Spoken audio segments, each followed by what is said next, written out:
Please open mind. Discern this in all information. Goode and David Wilcock. SSP Think Tank with William Tompkins. Season 5, Episode 11. Summary and Analysis. Posted on sitsshow.blogspot.com. By Justin Deshaw. The average person living on Earth at this time is generally aware of the corruption that lies beneath the surface, but the depth to which this element has ravaged our world remains little understood. In the second part of the William Tompkins sub-series, more corroboration of the full disclosure narrative takes shape. Those familiar with the Cosmic Disclosure series will find his testimony regarding the inner Earth, the interstellar slave trade, secret government projects, moon bases, and extraterrestrials reminiscent of Goode's information. In this episode, Tompkins further refines the emerging story of an advanced secret space program working to achieve an agenda that the public has been almost entirely unaware of. Majestic 12, MJ12, is the name of an ultra-secretive group of high society figures who have managed the development of civilization from behind closed doors. As David Wilcock points out, this appellation didn't come into the public lexicon until the 1980s due to the work of William Moore and Stanton Friedman. For the better part of the 20th century, leading up to the present, this Council of Councils has managed the planet and its policies. Anyone who was foolish enough to confront this group met an untimely end. One of these individuals was the Secretary of Defense, James Forrestal. Forrestal allegedly committed suicide after a mental breakdown in 1954, but according to Tompkins, he was actually murdered because he was a threat to the agenda of MJ12. The Interplanetary Corporate Conglomerate, ICC, is a secret space program, SSP, faction that Goode refers to as one of the largest and most influential. It is a coordinating entity that manages the interface between industrial projects and the overarching goals of those who control them in government and corporate power. Although no direct association between the ICC and MJ12 group is made, given their influence it is possible there was some overlap. Tompkins served on several different projects throughout his illustrious career, one of which was a 4-year stint under the supervision of MJ12. The think tank at Douglas Aircraft he was assigned to was managed by a group that he says no one had direct knowledge of. Everyone on the team acknowledged that meeting this group's desires was of great importance. Tompkins wondered if the MJ12 group, which he refused to mention by name, was connected to the now infamous Bilderberg Group, the very same group that is most likely associated with the Committee of 200. The President of the United States at the time, Harry Truman, was not read in or made aware of the projects Tompkins was working on. Tompkins was working for the U.S. Navy's Space Operations Unit, for lack of a better term, which was a secretly embedded think tank at Douglas. One of his colleagues was Dr. Wolfgang Benjamin Klemperer, who believed two different groups were managing the project. One was the overt Navy leadership and another above them working from behind the scenes. Tompkins suggests that MJ12 assassinated Forrestal, the head of the Navy, through his office as Secretary of Defense, which proved to him that this second secretive group must exist. Tompkins goes on to discuss the involvement of the Nordics, a loose term referring to human-like extraterrestrials who were able to operate within society, easily mistaken for normal humans. During his 4 years on the project at Douglas Aircraft, Tompkins had a beautiful girl working with him that he believed was a Nordic, although she never admitted it. However, he was able to glean that she was most likely working for what he called the Nordic Navy, who was given a specific mission by her superiors to support their human allies and assist them in developing their space programs. At the time, the Apollo missions were being established. Although the public only knows of the moon landing portion of the Apollo program, the first phase, the second phase was to build a 20,000-person strong research facility on the moon. Also, later phases included building similar bases on all planets and moons in our solar system, as well as the 12 closest stars near our the Sunday. But after landing on the Moon for the first time, Tompkins says the astronauts were asked not to plan any more long-term missions by whoever met them upon landing. These were apparently the reptilians he mentioned in the previous episode. The Nordics were not just one race or group, according to Tompkins. There is a broad range of these beings, some of which are benevolent in nature whereas others were less than kind. Goode adds to Tompkins' testimony by saying he has met Nordics during his service with the SSP, which was working for the Draco as a conquered class within their society. The Nordics Tompkins worked with during his career were constantly communicating with him telepathically. He says that they were given the directive to ensure their programs were successful, and he was regularly advised as to how to overcome challenges from these otherworldly associates. During this time, Tompkins was told that some of the Nordics had been at war with a malevolent group of mantid or humanoids that had the appearance of praying manti. Tompkins goes on to discuss a rather disturbing but expected aspect of exopolitical activity, abductions, and slavery. The secret government has the ability to abduct people right out of their homes, to serve in the SSP, confirming Goode's previous testimony. Often those with skills and expertise in science and technology are taken and forced to work in laboratories underground or off-world. But this is not only a human enterprise. The galactic slave trade is alive and well, with individuals disappearing off the face of the Earth, taken for any number of purposes, again confirming Goode's claims. Tompkins says that there are ancient extraterrestrial beings who have lived below the surface of the Earth for a very long time. The Earth is like a honeycomb, he says, with vast underground cave systems and caverns, some of which are the span of several U.S. states in size. These groups developed methods of carving tunnels through the rock that are several hundred feet in diameter. The SSP also developed this technology, using high-energy power systems to melt rock so as to line the newly formed tunnel walls with a glass-like finish. Tompkins says that human-made tunnel boring machines often ran into much older tunnels and their occupants, who promptly advised the intruders to leave. Thousands of miles of tunnels have been carved out in this way, with vast subsonic train systems weaving their way throughout the Earth's surface. Goode and Wilcock offered expansive commentary on the points raised by Tompkins.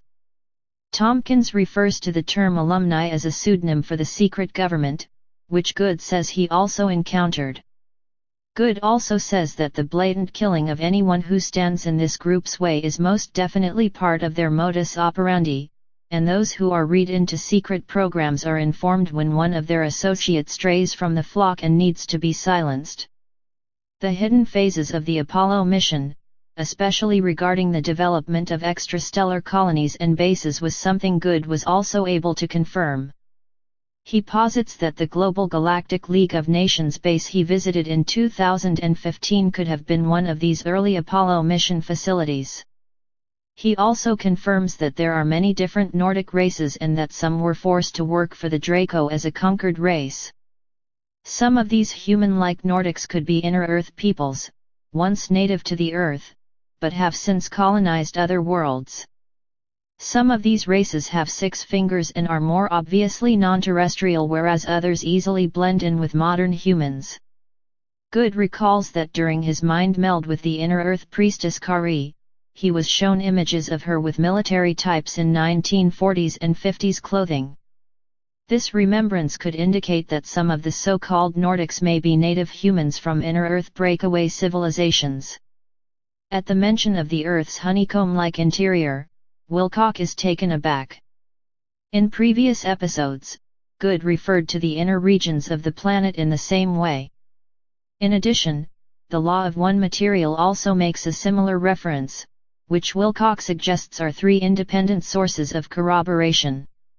Goode adds that his understanding of geology suggests to him that there are vast tunnel systems and caverns below the Earth, and that these are currently being used by some secret groups on Earth, as well as ancient breakaway civilizations and non-terrestrials who have embassies or bases here. Human trafficking and the interstellar slave trade is a point Goode has raised in the past, which Tompkins was able to confirm with his accounts. But up until recently, no mention of any efforts to stop this deplorable practice have been revealed in detail, until now. Goode states that those that facilitate human trafficking began using advanced tracking systems for their human chattel that enable them to determine the location of anyone who had been sold into slavery, regardless of where they were in the universe. The SSP Alliance, and possibly other aligned groups, according to Goode, has used this technology to liberate abducted people, who are then turned over to the Mayan breakaway civilization for healing. This rescue effort is actively taking place at this time, which shines a ray of hope in a somewhat dismal state of affairs. Analysis. Goode mentioned that the secret government is known for overtly assassinating anyone who gets in the way, including public officials. But what may seem perplexing to some is that they would be so candid about this with their operatives. But if one considers the nature of why secrecy is so effective, the need to intimidate those within the program into compliance is paramount and often takes on the form of an intimidation or confidence game. That is to say, those who work with these programs need to feel that betraying the secret government is a grave infraction, an unthinkable act. And as such, the regular sacrifice of those within it as a demonstration of force would be required. In this case, the Secretary of Defense, James Forrestal, was allegedly killed. Goode confirms that he read about this assassination on the smart glass pads, to which Wilcock was a bit befuddled. But to maintain loyalty through fear, regular displays of power and authority are needed. We see this same method happening in the media under the guise of the war on terror, with the general population as targets of the intimidation. Wilcock's 2015 Consciousness Life Expo talk discussed the recovery of advanced technology from the Roswell, New Mexico crash in 1947. One of the devices recovered was a console with controls for a six-fingered hand. Goode referenced during his statements regarding the Nordics that he saw one of these six-fingered beings during his time in the programs. This testimony suggests that the Roswell incident may have involved one of these Nordic races, and quite possibly, the craft was shot down by advanced weaponry developed in earlier programs. Tompkins referred to abduction programs that had the ability to pull people out in an instant, which sounds similar to a teleportation type of technology. According to Al Bielek, during the Montauk project that allegedly took place between the 1970s and late 80s, a time tunnel was developed with the capacity to suck up victims and transport them back to the main base of operations. Bielek claims that thousands of unwilling subjects were abducted in this way. It is possible that this time tunnel technology enabled the abductions referred to by Tompkins in his testimony. The more disturbing aspects of this narrative refer to the slave trade and abuses taking place at the hands of the secret government and their allies. The disappearance of countless individuals into obscure and most likely horrific conditions can be difficult to accept, let alone reconcile. But as part of the cosmic initiation currently taking place at this time, the upliftment of humanity from the abyss of disempowerment, the truth must be known. The reality is, the collective consciousness of humanity, even in its disempowered and traumatized state, have created a wealth of abundance. However, part of this wealth is the dark and seedy nature of slavery and exploitation of life in general, the world we live in today. While we've been sleeping, millions, if not billions, of individuals have been harmed and oppressed. The fact that the SSP Alliance is actively recovering some of these victims of outright forced labor is heartwarming, to say the least. Also, the Mayan breakaway civilization's ability to heal trauma and restore the proper health of mind, body, and soul is also a great relief. But at the same time, we would do well not to become complacent or feel that we can rest easy knowing someone else is taking care of things for us. Here on earth, oppression and harmfulness are the bread and butter of modern life. And only by becoming aware of this problem can we begin to use our creative abilities to improve the situation, as Goode made light of. While it can be difficult to acknowledge the horrors which have taken place on our watch as custodians of this beautiful world, the truth is ever a liberating force. In this case, we are liberated from the shackles of disempowerment, freed from the belief that everything is just fine. With this more sobered perspective, we can continue to be the change and stand for goodness in a world darkened by ignorance. Tompkins' testimony helps lend credence to Goode's claims, as well as many others who have not been mentioned here. Whistleblowers put themselves and their loved ones at great risk to come forward, something we should not forget. The assassination of Secretary Forrestal stands as a clear example that these individuals are willing to do anything to achieve their goals, and to some degree, so must we. Thanks for listening and watching. Subscribe and share.